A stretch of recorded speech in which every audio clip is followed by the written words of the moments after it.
আমি জানি না সবাই অপরাধী কিনা, কিন্তু আমার কাছে যতগুলো তথ্য আসছে ম্যাক্সিমাম নিরপরাধ মানুষ। তাহলে কেনই তোরা লুটপাট করতে যাবি, কেনই ডাকাতি করতে যাবি, আর কেনই সারা দেশে এইরকম একটা ভুয়া অপারেশন চালু করে দিবি তোরা? সেই জায়গা থেকে এখন পর্যন্ত প্রতিবাদ করে আসতেছি, কোনো সুরাহা পাই নাই, কোনো সমাধান পাই নাই। আপনারা দেখতেছেন এনসিপি কি ধরনের অ্যাক্টিভিটিস করতেছে। মেলা ইসরাফিলের ক্ষেত্রে দেখছেন কি হয়েছে। এই মহিলাটা যাই হোক, সে প্রস্টিটিউট হোক, সরি টু সে, সে যদি প্রস্টিটিউট হয়, তার সাথে যেই কথাটা বলছে তুষার, তারা লাগাইতে দিবে কিনা, এগুলা কি আমরা শোনার জন্য এই বিপ্লব করছি? হ্যাঁ, লাগালাগি প্রসঙ্গ আসবে আর ওই ছেলেরাই এনসিপির প্রোগ্রাম করবে গাজীপুরের মাটিতে, এটা আমরা হতে দিব না, কোনো ক্রমেই হতে দিব না।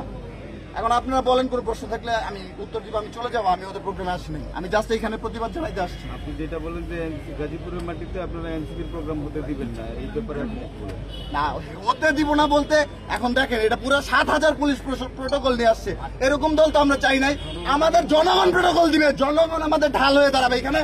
আমি কালকের আগের দিন শুনে আসছি জিএমপিতে 7,000 গেস্ট আসছে পুলিশের লোকজন, তো এইরকম দল তো আমরা চাই নাই, এখনো নিবন্ধন পাই নাই। তাহলে তো এটা কিংস পার্টি, 100% কিংস পার্টি। মানুষ যে বলে, মানুষের কথার পিছনে তো যৌক্তিকতা আছে। বলেন, আর কি প্রশ্ন আছে? আমার লাস্ট কথা হচ্ছে, এটার সাথে আমরা টোটালি ডিসকানেক্টেড। এটার সাথে সাধারণ বিপ্লবী ছাত্ররা এই প্রোগ্রামটা টোটালি বর্জন করছে। সাধারণ বিপ্লবী ছাত্র জনতা যারা আছে, যারা কোনো রাজনৈতিক দল পছন্দ করে না, যারা কোনো অন্যায় অকারেন্স, কোনো দালালি, ডাকাত, লুটপাটকারী কাউকে পছন্দ করে না, তারা আমরা গত এক সপ্তাহ যাবত এটার বিপক্ষে ছিলাম যে আমরা এটা চাই না, এই প্রোগ্রামটা হোক গাজীপুরে। কারণ গাজীপুরের কমিটিতে 301 সদস্য বিশিষ্ট কমিটি ছিল, তার ম্যাক্সিমাম গুলো হচ্ছে